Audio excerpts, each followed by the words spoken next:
Hello, hello, hello. How you doing, Paul? Doing great. How are you? Well, I'm not doing too bad. I'd like to say thank you for coming on out and sitting here BSing a little bit. Hey, thanks for having me. Yeah. Yeah, I don't know if anybody's ever told you this or anything like that, but I listened to your new CD. It came out, which would be this. I don't know if you can see it pretty good in there. But anyways, I was listening to it. I was like, man, his vocals sound really familiar. Shocking, right? Yeah. It's not from your other stuff you've done. It just sound like Lane Staley. You think? Yeah. I get that sometimes. That's a hell of a compliment, though. I mean, he's good. He's a good singer. I'm like maybe Timu, Lane Staley, maybe, but I don't know about that. It's I mean, your range and everything's it's pretty good stuff. Alice in Chains definitely a huge influence on me. Yeah. I mean, from the jump. Yeah. I always have a lot of arguments about them, you know, when they're kind of categorized in the grunge thing. I'm like, man, those guys ain't a grunge band. I mean, they might have morphed into one, but Yeah. I saw them with Slayer. So Yeah. not too many grunge bands are going to be Was that on like tour. the Holy Alliance tour or something? Clash of the Titans. Clash Club? Yeah. Okay. 89, I think. Okay. 89, 91, something like that. Somewhere around then. I still didn't have a license. I'd have been about 17, I think, at the time. So, yeah. And they just, facelift. Just such a heavy record. I mean, I remember going down the street beat and buying that. And Same it's here. Just, yeah. It's Same here. just, I mean, it was, you'd never heard metal quite like that. Yeah. And vocals in metal like that. And just the music. And, of course, Dirt. There's not a bad song on that album. No. I mean, I played the cassette to death. I mean, literally to death. So just huge influence. And Mike, as a bass player, one of the first things I tried to learn by ear was Ain't Like That. Mm-hmm. And I've never been good at picking stuff up by ear. But it was one of my first real attempts. And I mean, his bass playing is just huge influence on me as well. Yeah. So yeah, there's a lot of Alice in Chains in everything I do. So you say that's probably one of your hugest influence? I'd say, yeah, it's right up there. I mean, top 10 for sure, probably top 5. I mean, Metallica and Megadeth, of course, the other two really from the beginning. Yeah. Cliff. I wouldn't be playing bass if it wasn't for him. Matt Newsom, local musician, gave me some tablature for anesthesia, and I had already tried to play bass, but when you're sitting at home and just kind of jamming, bass isn't really something you can jam to by yourself, if you don't know. And I'm like, man, what can I do with this thing? And I was way into Megadeth, and I only discovered Metallica because somebody told me Mustaine was in that band. I was like, oh, well, I'll check this out. Yeah. And I was just getting ready to give up. There just wasn't nothing to do with this instrument. Yep. And then he gave me this tab for anesthesia. I'm like, well, what? I'll have to check this out. I'm like, what? This is bass? What are we doing here? And it was just a game changer. Massive lead bass. Yeah. And I saw, well, hell, I can do some stuff with this thing at home on my bed, Yeah. So that's kind of, I mean, honestly, if it wasn't for that, I wouldn't have stuck with it. And if it wasn't for that, so many friendships and so many big life decisions is all because of music and being a musician. My whole trajectory of my life would be different than what it is now. Yeah. So, and I can go back to that one moment and see where that could have branched off. Yeah. So. Which I could see, like Cliff Burton, because I think he basically took the realm over from John Entwistle Oh yeah. on how he played. Yeah. Because John Entwistle had that killer groove Oh yeah. and running through a distortion. It's just And he was doing bass leads in the 60s and 70s, and nobody was him and Geezer, of course. And it's just these guys were writing a book, and Cliff just kind of took that and did his own thing with it. Yeah. But nowadays, of course, after Cliff died, I wonder how many other bass players. I mean, you have Steve Harris, from Maiden, other bass players that actually just exploded like in the hard rock. Well, Billy Gould from Faith No More. I mean, that's the one for me. And even as much as Cliff meant to me, or Dave Ellison, or Dee Dee Verney from Overkill, it's Billy Gould really shaped my playing more than any of those guys, because he used to pick, he used his fingers, he slapped, he used distortion. He did it funky, he did it heavy, he did it punky. Like, this guy did anything and everything, and it really influenced me in the stuff that I did in my first band, Millennia, where I would do leads, or I would, and that all come from him. I mean, that didn't really come from Cliff as much, because you listen to a song like Kindergarten from Angel Dust, Faith No More's second record with shoot, who's the singer? Patton. Yeah, Patton. That was on the second album with him. There's a whole like music journey that happens in a bass lead. I was like, man, we can do that. So then I started doing that, and nobody in my band told me no, so I just continued to do it. Yeah. So that was in Millennia when you started? Yeah, and I mean, I did one of the first songs that we had on local stuff. It had a bass intro with me using distortion and a wah, and then it had a bass lead, and it used to drive Ryan, who was the lead guitar player at the time, used to drive him nuts, because they would say, how'd you get that tone? I was like, oh, just a bass player. Yeah, I remember when did that Millennia CD come out? 90, I want to say 96, because we had our original lineup in 93, 94, because we used to have cassettes that we'd take to shows. It was called Cheap Tape Tour 94, if I remember right. That's the only way I can remember. I'm terrible with dates. And then I believe it was 95, 96, I think, when we changed, and Orion and I started singing, and then Chris Crabtree from Litch came in, played guitar with us, and then we put out our first album, Bow Down, and then so right around 2000, I think, 2001, 2000, we put Godly Things out.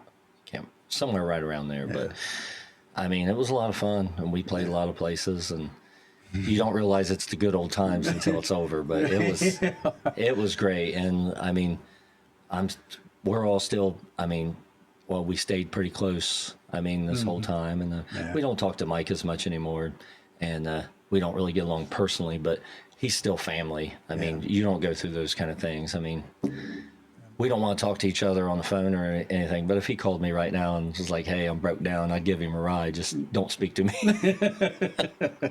Yeah, because I remember when your first one came out, Bow Down, I got bought it. Yeah, at Street really? Beat. Yeah. Wow. Yeah, it was on the CD. It just blows my mind, because, you know, I'm just a local musician. When you put this stuff out, and the four of us especially, like, we were just all about it, and you know, that music was all the four of us doing things together, and you just hoped we played what we liked, and we hoped that somebody else would like it. And then it's wild when I meet people that I've known for a long time, and they're like, oh yeah, well, I remember that band, and yeah, I bought that CD there, and it's just like, I don't know, it never gets old. It's always it's exciting to know that somebody checked out your stuff, and I don't know. Because I used to buy all that stuff like on cassettes. Oh yeah, just like the White Friday. Oh yeah, White Friday. Because Blonde Pastry, is that what we're gonna do? Then Molotov Love. Yeah. Because I bought those when they first came out. You know, and I actually bought the demo when they got their new singer. Really? And stuff. Yeah. That's cool, man. But I used to enjoy listening to all the local music that came out around Chillicothe and stuff like that. A lot of good musicians around here. It's crazy. It's like, it's a hotbed, actually. It really is. And because I think if you get the right people together, you know what I mean? Yeah. You just don't know. There's so much talent. Like, there is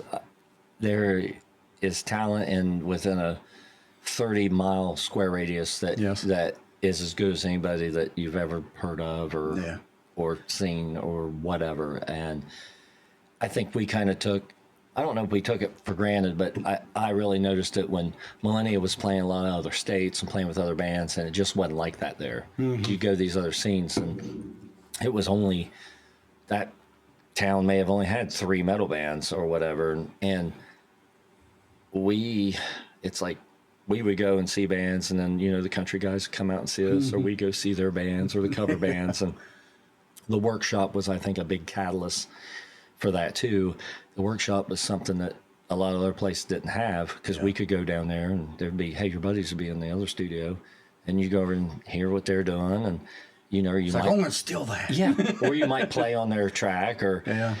it's just, it's so easy to buy recording equipment now. It's hard to explain to people that kind of have grown up like this, how back in the 90s when I was coming up, it's like you couldn't, it sounded like total dog shit. You know, I had a 4-track machine. I do demos on it. It sounded terrible. You couldn't let anybody listen to that. And we had a full functioning, real time, big time studio in Masseyville, Ohio, that people from all over the world, Of all places, Masseyville. yeah, of all places, Masseyville. But I mean, think about that. I met people from Japan, South Africa, Ireland, I mean, all over Europe. What's some of the other, like, there was like New Zealand, Australia. I'm trying to think some of the ones that jump out, but these people would come over and go to this school for 3 to 6 weeks or whatever it was, and then you'd go in and do demo tracks, and they would practice on you, and all the studio experience I got being able to do that for free is just unreal. I didn't realize they had people coming from that far. Yeah, there was not another school in the country, if not the world, except for there was a place in California, if I remember right, and it only had one studio, and it wasn't near as advanced, but that was the only school of its type, of its kind at that time. And so literally people from all over would come there. And then if you walk in there and you see all the different people that come through there, like the one that always jumps out at me is Jim Marshall from Metal Church. Yeah. He was there and recorded. And then I think Is that the same Jim Marshall played Metallica? Yep, same Jim Marshall. Yep, he was the roadie, and then he filled in for James twice when James got blown up, and then when James broke his arm earlier in like '86. Yeah, Jim Marshall from Metal Church. He was in Masseyville in the '80s at some point. Went to school there for recording. He's a phenomenal guitar player. Oh yeah, total underrated guy. Yeah. But there's all these people that went on to do like big name records, either as a front of house mixer, as a producer, as an engineer, and they all came through Chillicothe and Masseyville at one point in their career. Little old Masseyville. I mean, that's pretty cool. Kudos to them. For having the foresight to put a studio type thing. Yep. In there, And they're still, I mean, it's changed a lot, and it's changed owners, and Paul's like, heading this up now, and they're still in business, and because they've changed how, now people are able to learn how to record correctly, because you can buy all this equipment you want, and it is a lot easier than it used to be, but if you don't know how to work it, you're dead in the water. It's money thrown out the window. Yeah. And even with YouTube and all these different tutorials, there's no substitute for going there and getting hands-on one-on-one instruction. So it's cool. It's not like they're not doing big classes. Like when I was out there, there'd be like 4 classes, and each one would have like anywhere from 10 to 15 people in it at a time. I mean, it was crazy at the height of it, but they're still doing enough to stay in business, and they're still providing a pretty good service for the ones that are up and coming. And I mean, I'd like to take the class. I feel like I have. I mean, I've recorded out there somewhere between 300 and 500 times. So I learned a lot, but it didn't even scratch the surface of what they teach you how to do out there. I mean, you're basically going in there and playing, right? Yeah. So they got to have a band to use. So your benefit is, as a musician, you get to go in there and record 2 songs, and it don't cost you the studio time. But again, you're not going to necessarily get something that you want, but sometimes you do. Yeah. And then you make good relationships with engineers, and several engineers out there my bands all had great relationships with. Yeah. And then as time went on, we would, like with the Millennia Records, we would, on Bow Down, we did all that stuff we record everything at least once on student time. That way you could kind of hear it. Now that's something other bands don't get to do. Yeah. You're stuck with your pay time and listen to it now. Now we can record this. Man, I don't like what you're doing there. I never noticed that. Or, it'd be cool if that part went a little bit longer. Or, are you playing the right bass part there? So it's about like a scratch track. Yeah. You can use that and bounce things off. Then you go in and record it for real. And we went in and recorded all of our basic tracks on student time. And then we would go in and do some solos and some vocals or fix a couple things on pay time. But we still had, like, at the time, I want to say it was around $5,000 or $6,000 in it, which a lot of money in 98, 96, whatever. And we spent so much money trying to make it sound like a whole album, even though we recorded it at such different times, different parts. So when we did the Godly Things album, we just blocked off a whole month of weekends to record up in Studio F, which was up on the hill. And that was just our studio. And we would get off work on Friday and we would go up there and start recording. And then we'd get done, Sunday late. And we did that, recorded everything. And then we spent a lot more money in the front end, but we saved a lot of money on the mixing because everything sounded like it belonged together. That's how it should. Yeah. And it was fun, and it was awesome. And we had like $6,000 or $7,000 in that record too, but including posters and some promotion stuff that we got. I think it was like $5,000 in recording, just the recording and mixing and mastering. But you can do that now at home and have it sound just as good if you know what you're doing. And if you know what you're doing. Yeah, but it's been a lot of years since then, but it's a beautiful thing. And I think that it's not bad. It's just there's a charm to go in the studio and you have an engineer or producer that is, giving you ideas and kind of knows what kind of sound you're going to. I got into this to play music, not to turn knobs necessarily. So I like that. I like the technical aspect of it, but it takes you out of the moment sometimes. I mean, that's what took so long to get my record done. I mean, I started working on that in 2015 or 2014. Well, I tell you what, for that amount of time that you put, 9 to 10 years, I think it paid off. Yeah. I mean, I really do. I think it's a really good I record. appreciate that because it's from the heart, and I mean, all those songs mean something in one way or the other, and somehow I was able to make it sound like a coherent album, like it was recorded together. But a couple of those songs were recorded, I mean, literally 8-9 years ago, and then some of them was recorded just a year or so ago. Now this here was recorded at the Masseyville? No, I recorded all that on in my home studio. Oh, okay. Except for 2 songs, the piano so you song. have been twisting knobs. That's the thing. Like I know just enough to get it done, but I don't know the easy way to do it, and I don't know. Like I do all my effects live. I don't add things. I don't understand how to do that. It's crazy, but I used Line 6, Ep.2 as my interface, and the Pod Farm for most of my sounds, mixed in with some live sounds that I did in my studio. Yeah. But the piano song and the very last track, they were both recorded at the workshop. Okay. But everything else, that's another reason what took so long to get this album out. There used to be this beautiful Baby Grand in studio. It was E, I think it's A now. I get confused, but I recorded that song on. And I got a keyboard and it sounds great, but it just wasn't the same. And there was noise in this track and I couldn't get a clean copy of it. So it took me that long to be able to get the noise out of it. But finally was able to. Tim Holsinger, who we were talking about before we started, from Sweetwater, he got some whiz bang program. And I mean, he went to the workshop too.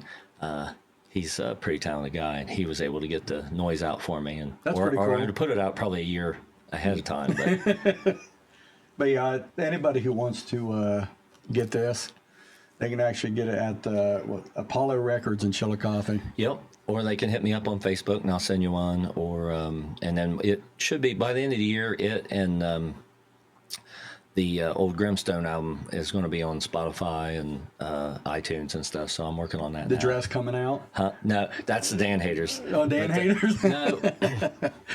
We got stuff on YouTube, but I don't know. We'll see. If I can do another album, I'll probably go through DistroKid, and you can do multiple albums through them. Yeah. we did the MG Flash stuff through CD Baby, and it worked out real good. But you can do multiple releases on DistroKid. So if I can do another one, maybe we'll throw up the Dan Hater stuff on there too. So Yeah, the MG Flash stuff, I really liked it too. I love that band. Yeah. Was it that song, my buddy, he's a big fan of, as I am, Whiskey Dick. Oh yeah, old Whiskey Dick. What was the whole thing behind that? I had that little slap line. Or is that just, you know what I mean? Yeah. It was just funny. So if you knew, if you don't know, I know you know, but Yeah. Ryan Coyer, who was singer and guitar player in that band, we played together in Millennia, and he was in the Dan Haters too. And he was my best friend. We played together for 30 years. Yeah. And we just, when we write, we were very good at complimenting each other, especially me as a bass player and him as a guitar player. And he would, I tended to get kind of busy in certain sections, and he liked to lay back. So it was perfect, man. And Just knew what to do. yeah, you just have a musical language when you play with somebody for that long. Yeah. So with Whiskey Dick, I had that little slap line, and I'd been kind of messing around with it for a little while. And Carl came up with a beat, Carl Davis, who's the drummer in MG Flash. And Ryan liked it. Like in that band, we were very clutchy, even though Ryan liked clutch and I liked clutch, but we weren't like super fans. But we liked it. Carl loved clutch, still loves clutch. I don't mean, but it's funny because we got compared a lot. We were clutchy, but there was some of that Sabbathy kind of old school kind of thing too. Riffy, we're riff rock, Yeah. But really, what made us sound like Clutch, and I don't think Ryan ever really fully grasped it to a certain extent, is he had that kind of preacher delivery. Yeah. It was that kind of thing. Same thing Fallon does. Yeah, he's telling stories, man. And I don't know. He just had that. I don't know if he had already had that concept kind of in his head or what. But a lot of our songs were funny or tongue in cheek to a certain extent. Yeah. And this whole Whiskey Dick, man, he got on that, and it was just like, oh yeah, that's it. And he fleshed it out, and you're off to the races then. I mean, unfortunately, I never got to see you guys play because it seemed like weekends. Yeah. I work weekends. Still? Yeah. Still working the weekends? Yeah. My God. Yeah. I've been there. I remember working and then going to a gig, and it's like, oh, that's only 4 hours past my fucking bedtime. But yeah, there's so many times I'm like, man, I wouldn't mind going, because you guys be playing in Chill Coffee. Yeah. It's like, oh man, I gotta work. It was a really fun band. It was fun, and it came across that we were having fun. And it was from everybody I've seen, talk to, and the videos I've seen and stuff, like everybody, it's like they had a pretty good time. Oh yeah. Yeah, we became kind of this biker, we played like biker rock, and that was cool too, because we're all, motorcycle enthusiasts, if you want to say that. But it was when we got together and decided we were going to start doing this, it was, hey, we love Priest, and we love Sabbath, and we love all this other music. And but we want to do, we did Millennia, we did heavier stuff. We're going to do this band, and the music's going to sound like however it sounds, and we're not going to get too hung up on, well, that's too heavy for what we're doing, or that's too light for what we're doing. And by the time we did the second record, there was a couple times like, oh man, you think that might be too heavy for what? I was like, no, remember, we're not doing that. We're just playing This Is Us. Yep. And some of it's real heavy. Yep. A song like Chain, that could have been on any Millennia record. It's very Millennia-esque. It's got that kind of, it's got the two main components. Yeah. You know what I mean? Right. And it's got that kind of, there's certain rhythms that I like, and there's certain rhythms that he liked, and we just like to chug, man. And so we did that, and there was some other things that were a little bit lighter, and it was like, well, this is cool too. So yeah. He played a Dean, didn't he? Yeah, he played a Dean Z that he had forever, and that was like, that became his favorite guitar. So he had a white one too that he bought for a backup, but he didn't really care for it as much. It just kind of, it became an extension of who he was, and that red guitar. Yeah. not to, overhype it, of course. I mean, he would laugh if he knew I was about to say this, but you think about Slash and that Les Paul, or Jimmy Page and his Les Paul, or Van Halen and his striped guitar. When you think of, Ryan and his guitar, you think of that red Dean Z, man, that Explorer shape, Yeah, because videos I've seen, it was always there. Mm-hmm. So he loved that guitar, and it was just an extension. But the funny thing is he just was not a gear. He was just not a gear guy. He would call the guitar, it's just a shovel. It's just a tool that I'm doing. He had a couple pedals, and he didn't like if we were sitting here now and we started talking about pedals or, amps or whatever. He just don't care. It just does not excite him. He didn't like talking about music. Yeah. He liked to play music, but he didn't like, whereas me and Crabtree and, some of the other guys that I played with, it's we like talk shop. Yeah. It's just a little bit different thing. Yeah. But this is all just tools to get him on stage so he could do his craft. Yeah. And even though that guitar was the closest thing as something that he couldn't do without, and that would, he would talk a little bit of gear about. So yeah, that was like when you showed up and stuff. I showed you that Line 6 catalyst. Oh yeah, with that pod box. I just call it a pod box. Right. And like say when I tuned it in and stuff like that, man, it's like, oh, there's the sound. Yeah. There's the sound I've been looking for. Because I tried other pedals, it just nothing sit with my ear. Yeah. I got that pod box, dude. Oh yeah. You could tune that thing into whatever sound you're looking for. I told you I got the bass one, and it sounds great too. Yeah. I mean, it's a good piece of equipment. So. Yeah. And it's all just a little box. Right. Plug and play and go. Yep. That's what I like about it. It's like you don't have to spend, $2,000 on a big mixer board. Yeah, and a head and all this stuff to get your tone. But I mean, that's nice too. There's something for that. I mean, when all of our friends were using the helixes and the what's the word I'm looking for, the emulators and all that stuff, we were still all taking live amps out. But that's us, Because I know the Helix, it's still pretty popular. Oh yeah. Pretty popular item. The Helix and the 11 rack, and there's another big one too, the Guitar One or something. I forget what Metallica uses them now. I mean, it's like, in the 80s they got these Mesa heads that you had to be careful with that they didn't get destroyed, and now it's just a rack unit. It's got all your tune. Yeah. A little box. Yep. And of course, they pay people big money. Right. Just to turn a knob. Yep. And it sounds good every time. So if you get that and you get the response, I mean, it's great. I think some kids though kind of miss out on.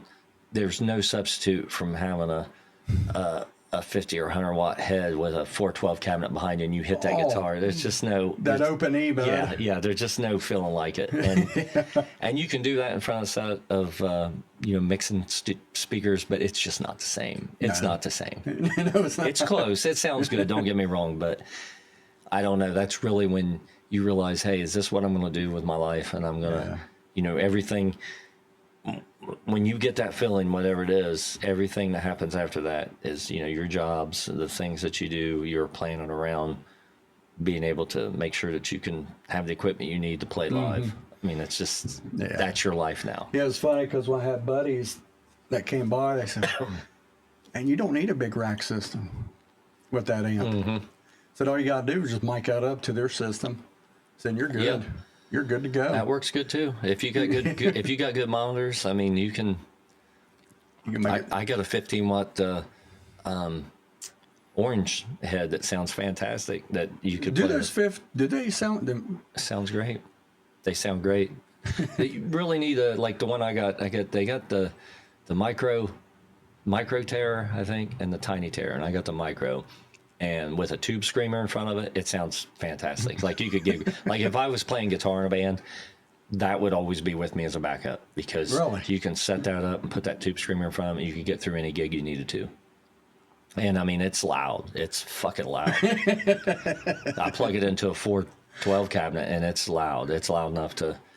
You're not going to play in Slipknot with, two guitar players, a bass player, and a guy hitting a keg. But any other rock situation or metal situation, I mean, it'll get you through the gig. So, like during the when you were messing around back in the early '90s and stuff like that, you played a lot of places around Chillicothe, right? Oh yeah, A lot of places ain't there anymore. Stardust. Oh yeah, that was our money gig. I mean, the albums that I was telling you about with Millennia, I mean, that paid our bills because and that paid our hotels when we would go out of state to play. Really? And yeah, so we had every month, Friday and Saturday, we had a gig there. And some gigs it sucked, man, because Friday nights if they know you're going to be there again, it's hard, and there might be 3 or 4 people there. And funny story is I went to see Iced Earth at Chelsea's back around this, one of my top 5 favorite bands of all time. I got lucky. I got to see him twice. Oh, yeah. I seen them twice. Seen them at Jammers, seen them at the Alrosa. Yeah. I didn't get to see them with Ripper, though. So you got my favorite band with my favorite singer. And, but I didn't get to see them. But anyway, they come out, and this was when they were on tour with the Dark Saga. And they come out at Chelsea's. I don't know if you remember that place, a little dive bar on High Street. They played Chelsea's, yeah. Joe Coffey? No, in Columbus. Oh, Columbus High Street. Yeah. Okay. And there was literally like 25, maybe 30 people there, but some of those were crew. Yeah. And they come out, and they were huge in Europe still at this time. Oh, yeah. And they come out and they destroyed. I'd never seen anything like it. Like, it did not matter. Yeah. I'd never seen a band have that kind of intensity. And I looked at my ex-wife at the time. I was like, this is just, I was dumbfounded. I'm speechless. I'm speechless now, just remembering how great they were. Mm-hmm. And I remember coming home and telling Ryan, and I think I told Chris too, but I was like, dude, we do these Stardust shows, and sometimes somebody will walk in to get a pizza, and it's somebody that's never seen us before. I was like, or they come in and, they paid their $2 or whatever to get in. It's like, man, we owe it to bring it all. Because a lot of times, them Fridays, man, we were just sitting there just trying to get through it and just whatever. And it changed my whole outlook on playing. It's like I'm playing, I have to get to a level where I'm playing for me, of course, but I have to get myself to and know that I have to be at a level that it doesn't matter who's there or what's going on around me. These people are trying to forget about their bills. They're trying to have a night out. They're trying to see a band, whatever. It's not up to, they don't care that I did this a month ago here and I'm playing these same 10 fucking songs. They don't care. Yeah. And it's disrespectful to the music and the art if you don't get yourself there. Yeah. And it changed. I mean, Ryan and I especially took every gig after that like it was different. It was to a different level. And we had those bad nights and those little nights, but seeing Iced Earth just bring it and like I said, they were playing 1.5 to 2 hours. Yeah. And they're playing stadiums and big places overseas, and they come here and nobody knows who they are. Nobody knows who, and if they do, they're not there. They weren't at that show. That's for fuck sure. Yeah, because that was when Barlow was singing for him.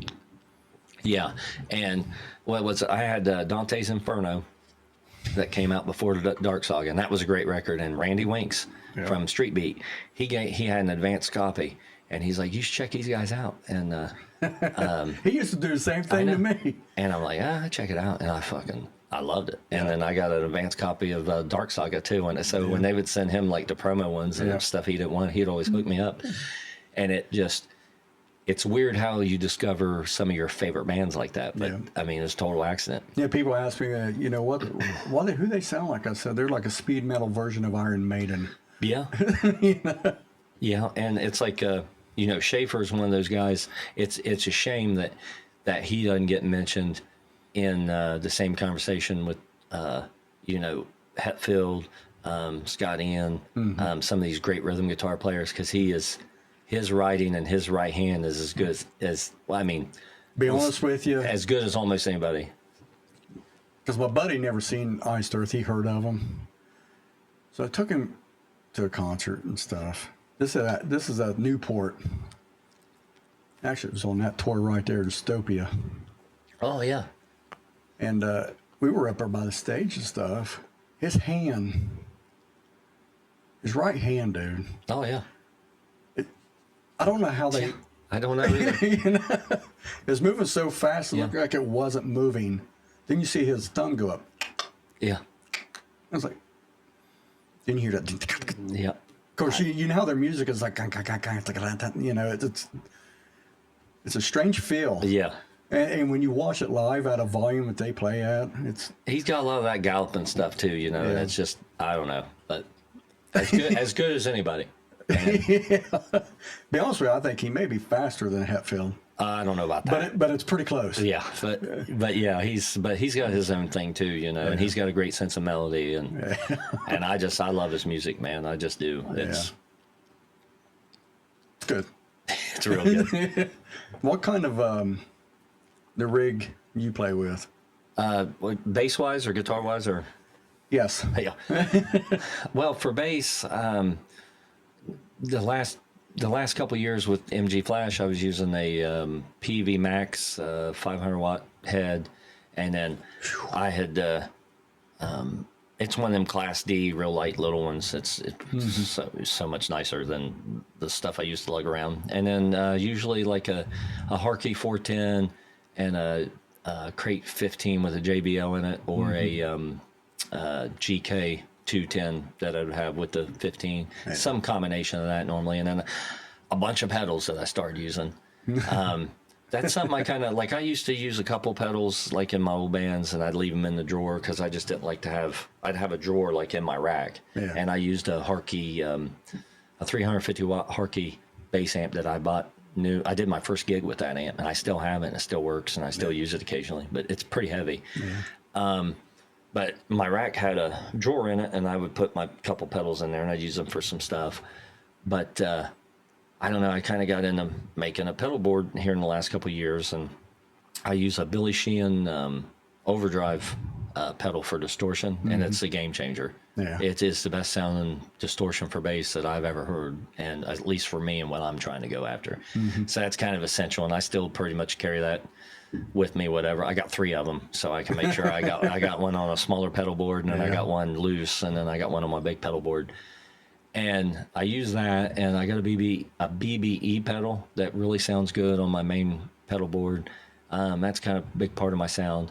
And then some type of compressor on it. It depends. A TC Electronics is the main one I got, but that, and then I usually have a chorus pedal in case I want it. But really, the only thing I need is I gotta have a tuner, and I gotta have that Billy Sheehan. I can do without anything else. Yeah. And then with MG Flash, I mean, I started playing 5-string basses and before Millennia recorded our second record. So that was, I think, 99 is when I got my first carbon 5-string, and I pretty much used 5 strings exclusively. But in MG Flash, I started playing 12 strings like Doug Pennick. So, you know, who's a big influence.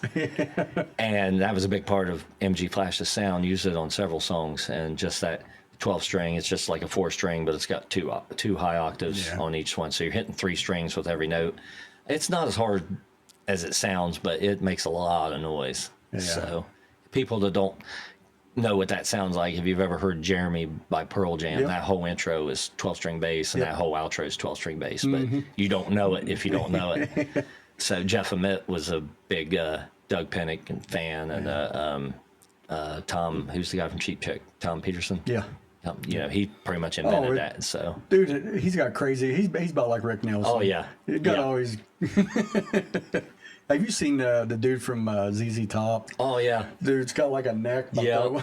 Elwood, he's got that one. Yeah.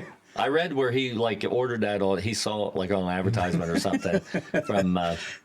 What's that, like Reverb, and he ordered it, and Said, what the hell? yeah, he's just usually using like the highest like 4 strings that's on there, but you know, it's pretty cool. Something a little bit different. I mean, we're talking about it, so I guess it worked. You know? Yeah, he's not as he's a really good bass player, but that other cat, man. Yeah, he ain't no Hill, but no one is, man. That guy was something else. But Yeah. that's another good band, ZZ Top, that I haven't got to see, but That's a good groove blues band. oh yeah. And we used to do Blue Jean Blues, so in MG Flash. So It's a good song. oh yeah. So who would you say? I know you've already expressed like a lot of your influences and stuff like that. Who'd you say would be your top 5 influenced bass players? Bass players, man, as well. Cliff, of course, Billy Gould. I mean, Geezer Butler, for a fact. Dave Ellefson, Dee Dee Verney. Man, I mean, really, that I was really trying to emulate at the time. Greg Christian from Testament, that was a big one. I bought an Ibanez to be just like him. I mean, he was a big influence. And that's pretty heavy music. Oh yeah, and then and speaking of Testament, I mean, their bass player now, Steve DiGiorgio, huge influence. Even though I don't really play fretless, but you know, I loved Death, and I liked a lot of stuff that he did, and I would read about him a lot. Killer bass player. So that's probably off the top of my head. That's my top 6 that from the beginning, and then as I got. I guess it would change some too as I got older and my music palette kind of, you know, expand a little bit. But Paul Dimon from Sade, probably one of my top. I mean, that That's guy's smooth. Oh yeah, Smooth. yep. Well, Sade's music's smooth anyways. Yep. Well, I always in every recording session I've ever done where I played bass on, I've always listened to that on the way. Some either like Cherish the Day, No Ordinary Love, Pearls, something from one of the best of album. I always listen to that and Paul's bass lines just kind of get me in the mood. Even though I was going to go record screaming metal, you know, I'd listen to that on the drive out. Yeah, You know, it takes you away. well, you listen to that too, and like him, as much as I want to play, as much as I can, I want to stick out. I want to be cool, and I want to do this stuff. And it's like you listen to Paul's playing; he'll play the same groove over and over for 2 minutes straight, and it's like, dude, that's, you know, he's in the pocket, and it'll always just kind of remind you that's where that's where the money's at, you know. That's where you need to be. Yes. But you can flutter out away from that just a little bit. Yeah, you got to pick your battles. You know, so That's like I was mentioning to you. You know, when we was before this here, like I said, my guitar playing, it's I try to pick my battles, you know, because you know I do suck. But like I mentioned, yeah, I like playing.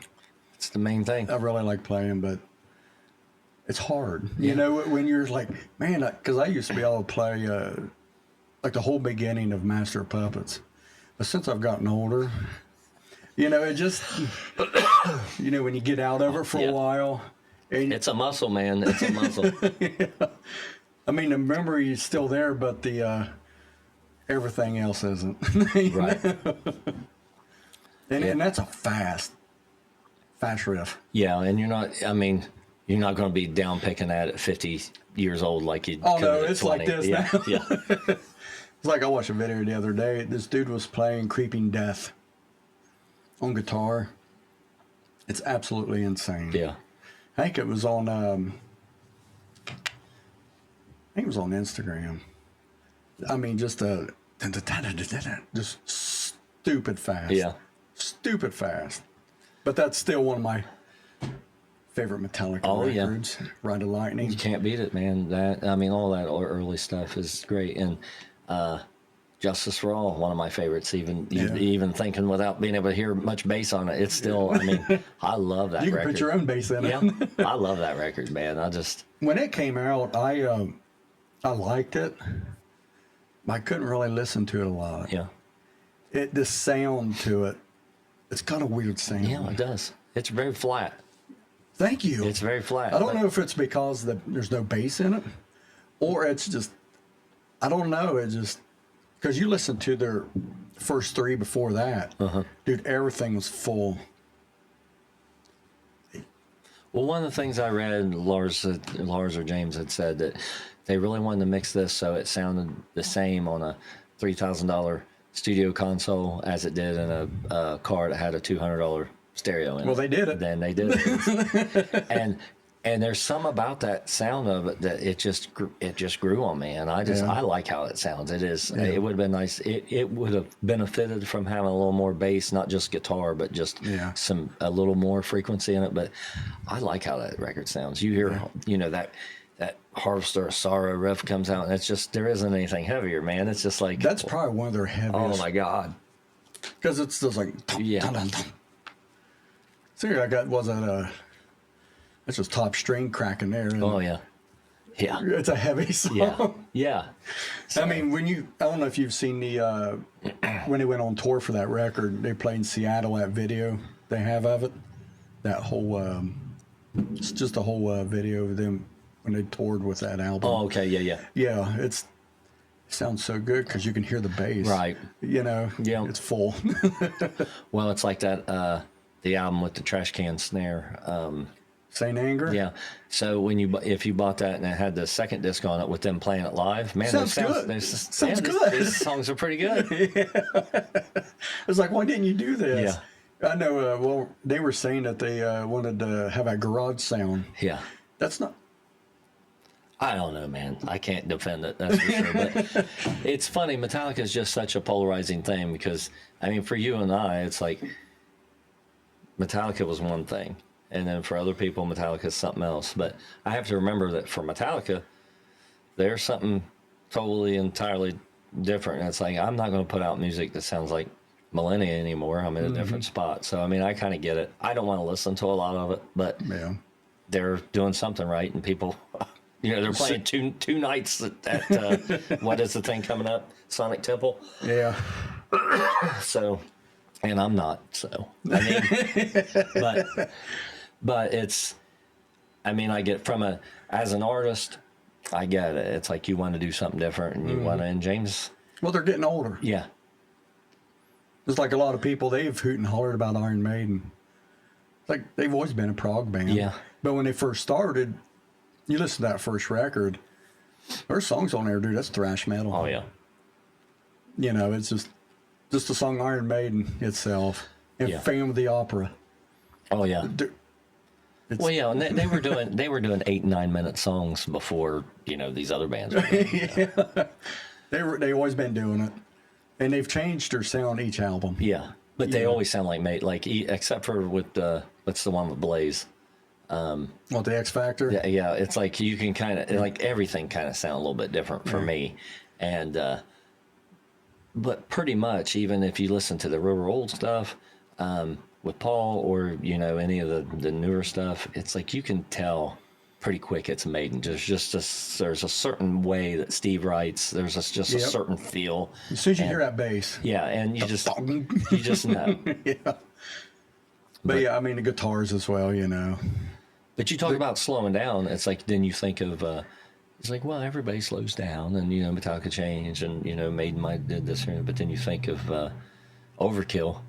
They ain't changed. No, they ain't slowed down. You think about Testament, they just kept getting heavier. Yeah. I mean, they put out a fucking death metal album in '97 or whatever. I mean, it's like everybody was getting a little bit lighter. I mean, I think whenever Load or Reload come out, it's like, okay, all these bands are trying to do that. Even Testament had that Return to Serenity.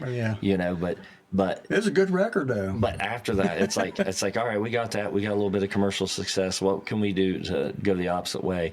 Now Chuck's doing death vocals on it. You know what I mean? It's like, I mean, he was doing those back when they first started, right? You know, on the Legacy. Yeah. You know? Oh yeah. That guy, he's one that like I wish Metallica would put out a record and just let him sing it. That would be, to me, that's that'd be pretty good. Let him sing it, man. That's I would love that. I've been saying that for years. So. Yeah. And then Overkill. I mean, Overkill ain't slowed down at all. They didn't go through a grunge era.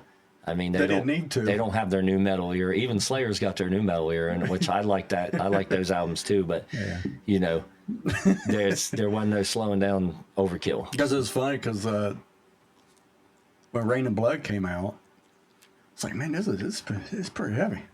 Oh, you know, then the following year, South of Heaven's like, you turned the volume down. You know what I mean? Yeah. Which it's a phenomenal record. Oh, yeah. You listen to it, and I was like, yeah, to be honest with you, it's almost just as good as Rain and Blood. Yeah. It's such a damn good record. Everybody gives me shit, though, because God Hates Us All is my favorite Slayer album from start to finish. Like, if I had to pick one album, now my favorite songs are Angel Death and Rain and Blood and Dead Skin Mask and South of Heaven. But as just for now, I love God Hates Us All. I just can't help it. There's just something about that. Record, from start to finish, I just love it. And the fun, well, it's not funny, but the crazy thing, it was released on 9/11. Yeah, just insane, man. And they didn't even, you know, back the orders are for nothing. You know, go send it. Yeah. It's like, it's crazy. Well, it was a Tuesday, you know, so it's wild. You know, like New Music Tuesday. Wild. Back in the good old days. Yep. I mean, it's crazy.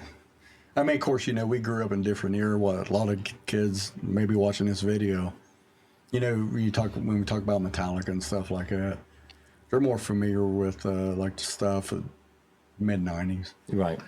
up to now. Yeah. That's what they grew up on, like the Load albums. I like them. Yeah. Good records. Yeah.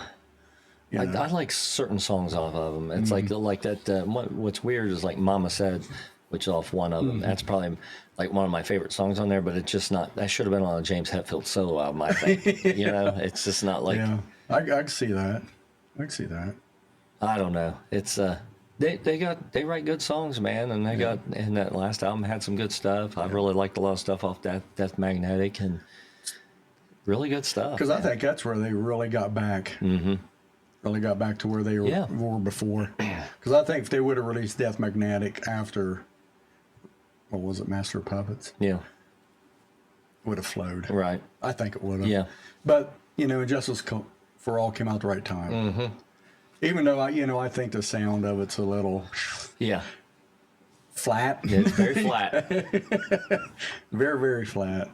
But, yeah, that was a good one. Hell yeah. Anyways, here's what I like to do. All right. What do you like to do? Well, I like to sit around and just do nothing.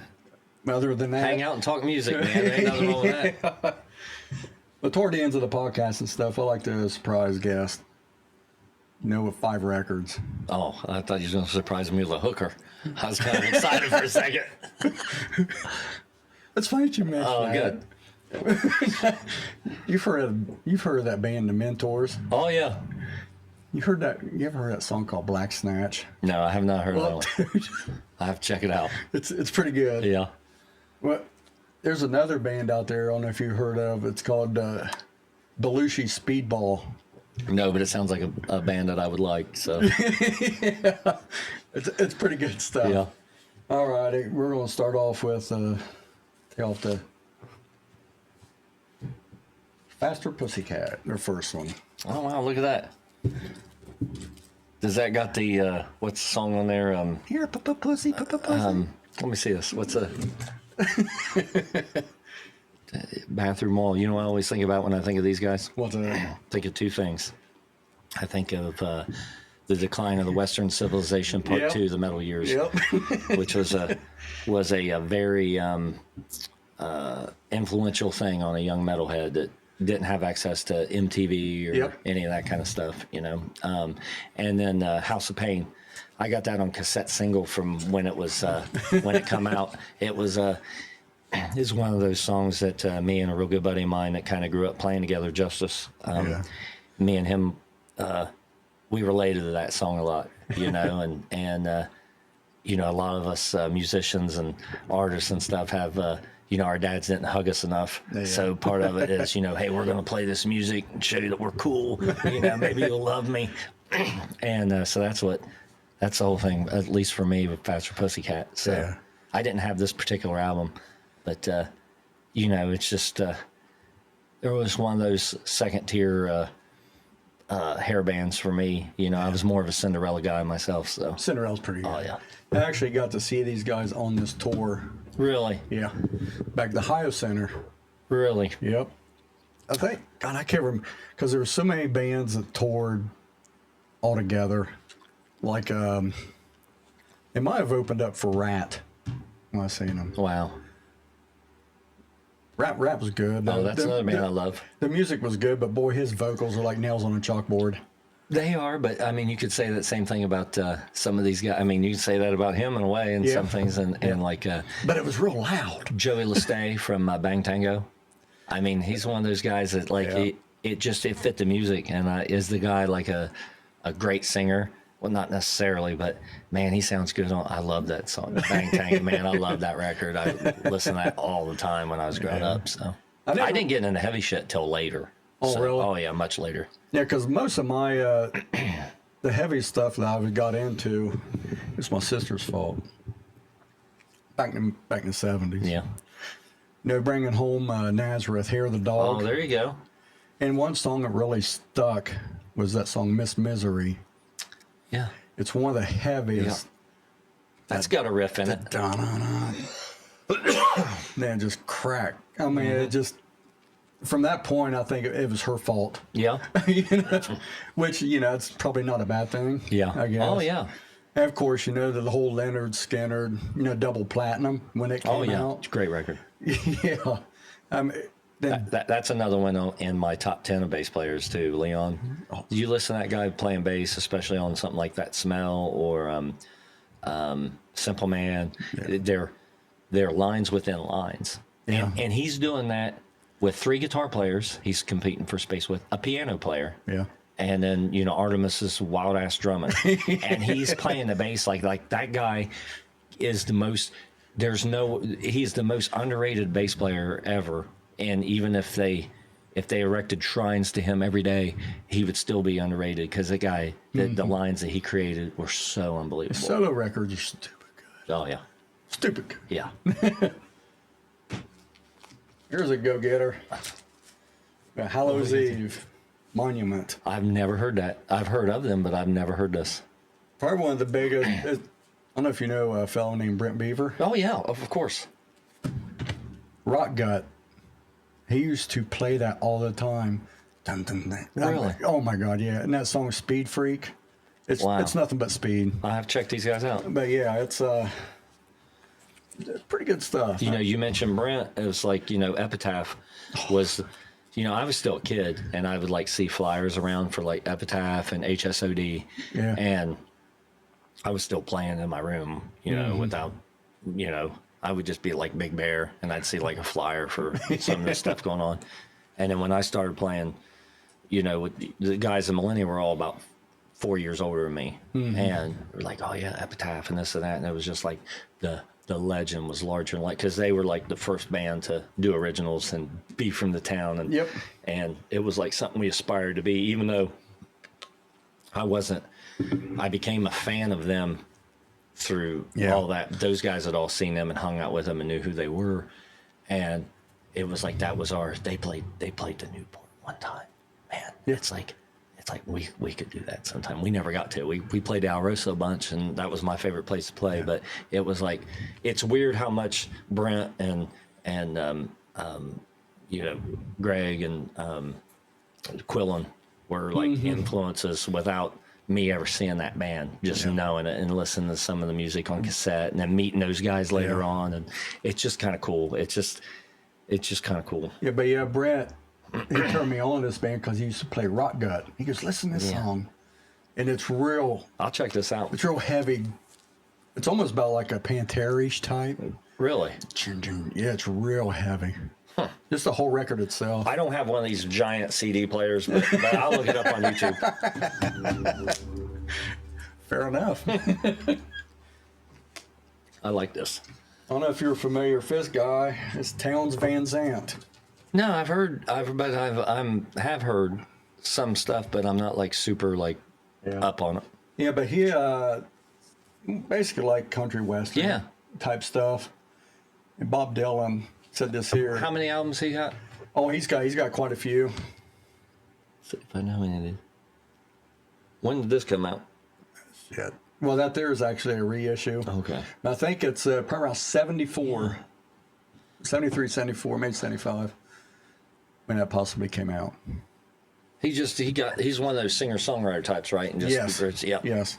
So I like to surprise. Yeah, that's good. You may get into them or you may not. Yeah. But I'll check it out. Oh, what we got here? I think I know this one. Oh, yeah. That's a game changer right there. Yes. Oh, yeah. Of course, I'm more of a, heaven and hell guy. But there's a lot of good ones on the Sign of the Southern Cross. Oh, my God. What a song. Yeah. Jesus, man. I mean, we can... That's a riff. You know what I mean? That is a riff. Yeah. I love that. That's probably one of the best of the Dio era, really, I think. Yeah. Man, just such a... Ugh. Because I've had people tell me I'm crazy about this. But when you first put the Heaven and Hell record on and you hear that first song, Neon Nights. Oh, yeah. To me, it's probably the best heavy metal song ever written. It's a damn good one. It's a damn good one. As a starter, as an opening track for an album, I mean, that's a pretty damn good one. It's, I don't know, because it's got everything smeared into Yeah. it right from the go. Yeah. I don't know, it just, his vocals, the guitars. Children of the Sea, though, I mean, that still gives me chills. Heaven and Hell, like Grimstone used to play that song. I love that song. And this record here, just from top to bottom, Yeah. Yeah, that's a good one. it's a smoker. Yeah. And it's like, imagine that. Imagine being a guy like Dio and having all this ability, and you're following Ozzy, who may not have, you know, he clearly is not the most technical singer there is, but he's got that thing, man. He's got that thing, and you know him as soon as you hear it. And I don't know if you realize that at the time when you're stepping in there, the most influential heavy metal band that will ever exist, Black Sabbath. And now you're adding to that legacy. And then you look back, and it's really just like two different bands, really. You got Black Sabbath, and then you got, you know, the Black Sabbath Dio years, and it's just like a whole other band that is just as good in a different way. Because I've been called crazy, because I think when the Heaven and Hell and Mob Rules came out, of course it's me listening to it years Right. later. These two records, I think, trumped everything to Ozzy. That's just my opinion. No. You know, I think on paper, for sure, I think the writing's stronger. The vocals are clearly stronger. The lyrics are. I mean, you know, Dio's writing this stuff instead of, you know, Geezer having to. I think the sum of its parts, definitely. But I still, you just can't. I mean, especially those first couple Sabbath records. I mean, just the rawness and the intensity. I mean, don't get me wrong. I like those records. Oh, yeah. I've listened to them back and forth, sideways, up and down, and everything. Oh, yeah. They're very good. You make a good argument for it. I mean, like I said, all the parts are there. Yeah. But I don't think when they first came out, they were heavy, but I don't think they were, as people say, the godfathers of heavy metal. Mm-hmm. It's just my opinion. No, hey, that's... But a lot of people forget that Deep Purple released In Rock. Oh, yeah. Oh, yeah. They forget that record. They're on the what is it, the Mount Rushmore of forefathers too. So Well, they're on that album, In Rock, right there. Yeah. I mean, there's Speed King. Oh, yeah. Sabbath never released anything that heavy. No. You know, No, I get you. up through the 70s. I mean, probably my favorite Sabbath song, Ozzy era, is The Warning. Yeah, that's a good one. And that's just a blues, straight out blues rock song. Yeah. Maybe that's the reason why I like it so well. Because it's got that doom da dum da doom da dum da doom da dum da doom. Right. I don't know, man. Oh, yeah, Because I've caught so much grief because of saying that. You know, saying that they were part of it, but they weren't the only one. People forget about them first two Zeppelin records. Yeah. Oh, yeah. Granted, plagiarism. Right. You know, but they put, We're all copying somebody, though. So. yeah, but you know, they put grit into it.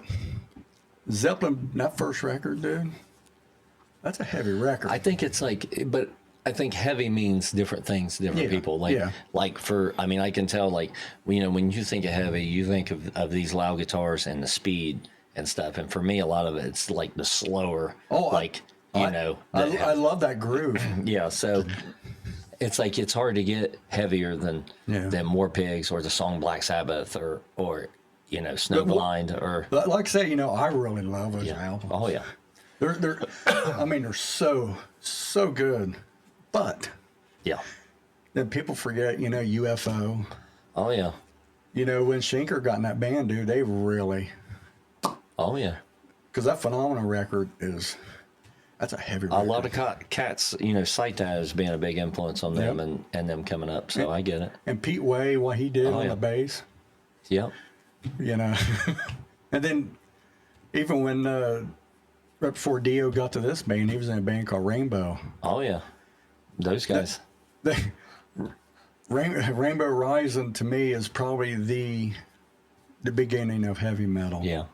You listen to that record, or even Richie Blackmore's Rainbow, that first record.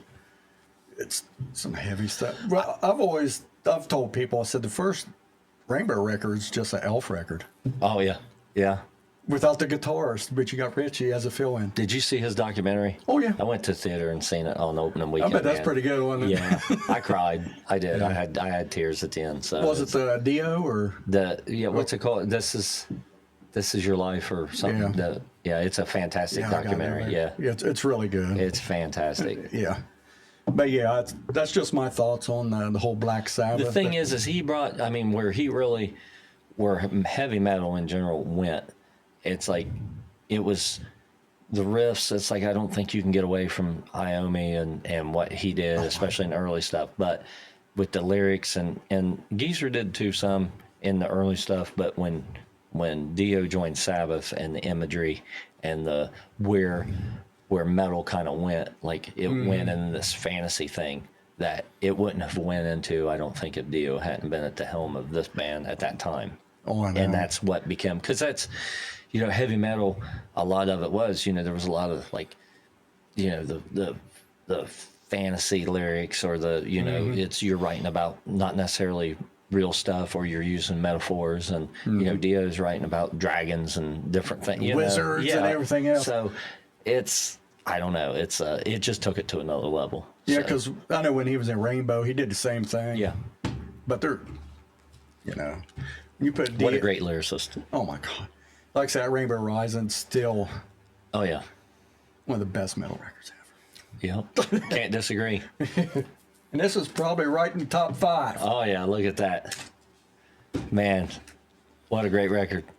You know what's funny? You know what my first Maiden record that I ever had was, though? Peace of Mind? Nope. No. Killers. Nope. After that, it was actually Seventh Son? it was actually the live album, Real Dead One, was the first one, and then I had Somewhere in Time. Those were my first two real Maiden That's the records. first time I seen Yeah. Maiden was a Summer in Time tour.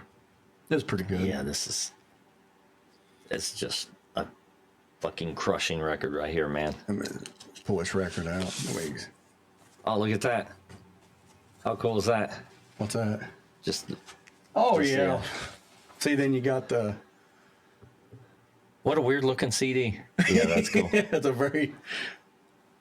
Oh, that's cool. But yeah. The series are actually original Harvest label. Oh, wow. Yeah. That is cool. What And was offhand what was the first record that Nico played on? When Peace of Mind. Is that what it was? Oh, yeah. I'm here all day. And his drumming just was stupid, but I like Clive's Yeah. drumming. He just hit harder, Yeah. I think. He put a little bit more force into it. It's crazy, man. But that record there, man, And then the album covers. It's like, so I was lucky enough that, I had some albums growing up. I had a record player. I bought a lot of 45s. Oh, yeah. And but I mean, my first album that wasn't a Chipmunks record, Michael Jackson Thriller.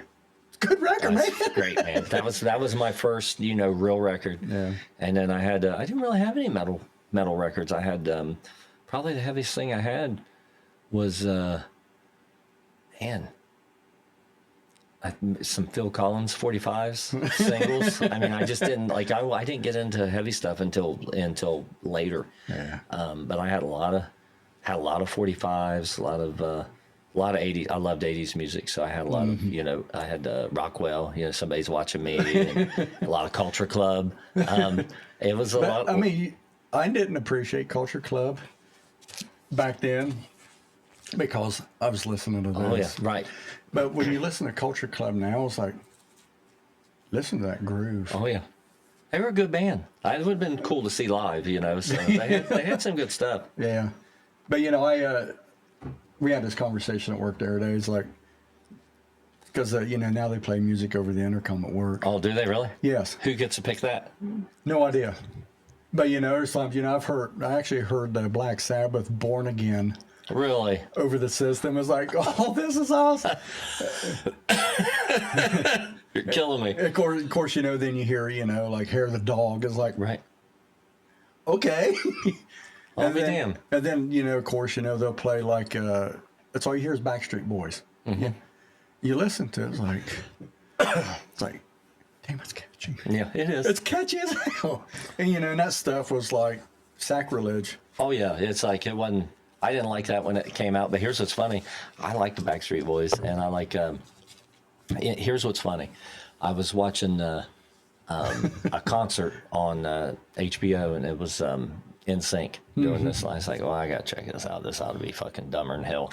And I'm watching it. I'm like, you're sitting there doing. I'm like, all right, dude, no, this is kind of cool. I mean, I guess I get it. It's like,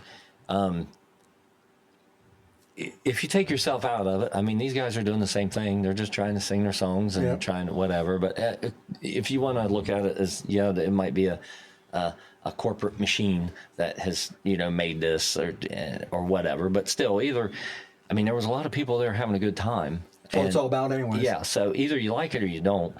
So they get midway through this concert, and they all come out and they're playing instruments. One of them's drumming, one of them's playing guitar, one of them's playing bass, and one of them's playing keyboards. I'm like, and I'm real, like, I'm a stickler for miming. I hate that. It's like, whatever. And I'm looking like, no, they're really, you can tell they're really playing this.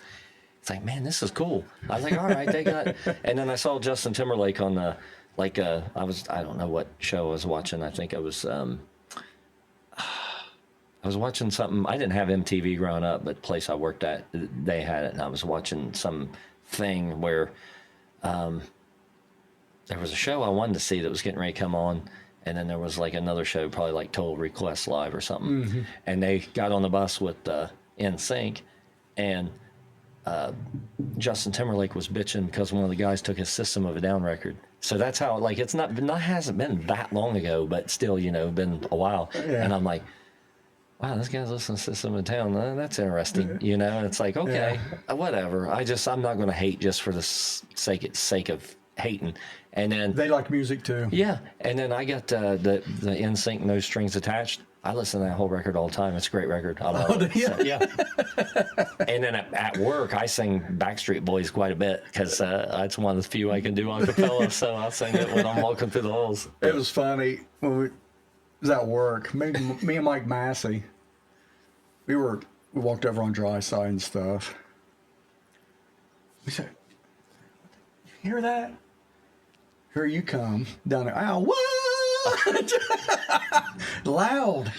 It's like, oh, Paul. It's a good way to get people's attention. I still do that sometimes if my voice don't hold up like it used to. But if I'm where I work in a factory now, and if I got to get somebody's attention, I give them the high note, and they'll look over. It's a good way to.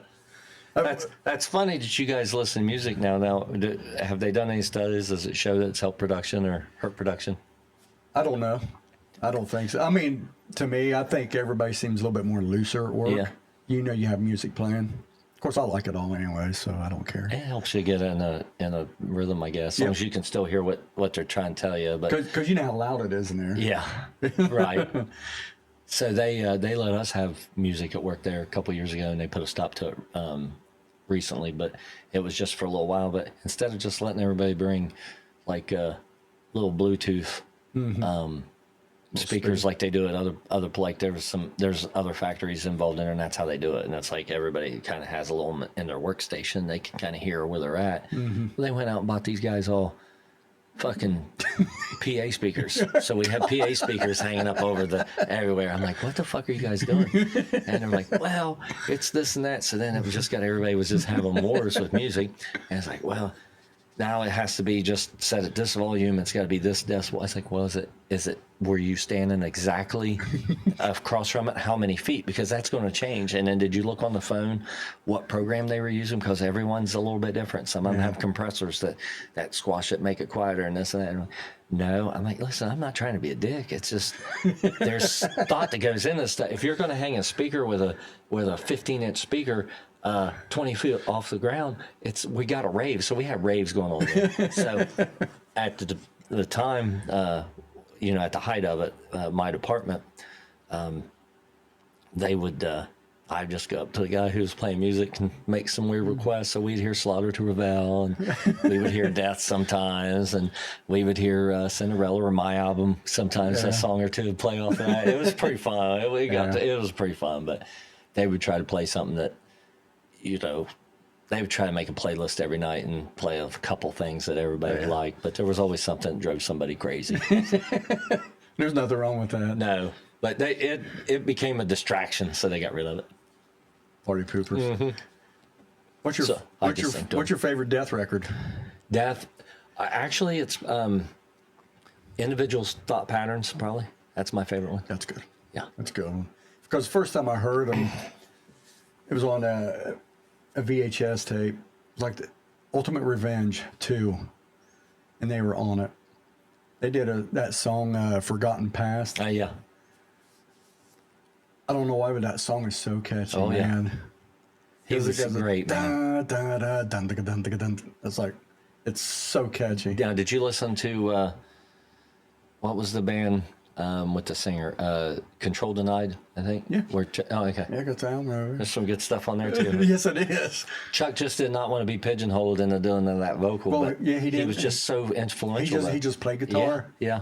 He was, unfortunately, he got misdiagnosed. Yeah. You know, but it's a shame, man. He was a hell of a player, man. My God. And he pretty much invented a whole genre of music. Yeah. I mean, who can say that? So. But what I like about what he did, you know, they started off like your standard, like death metal band. Mm-hmm. Then he progged it up. Oh yeah. He progged it up. He could play anything, so. Yeah. And that's what I really like about their later death records, man. Oh yeah. It's prog with that speed. Oh yeah. You know, of course, Opeth, Yeah. ripped off everything they did. Oh yeah.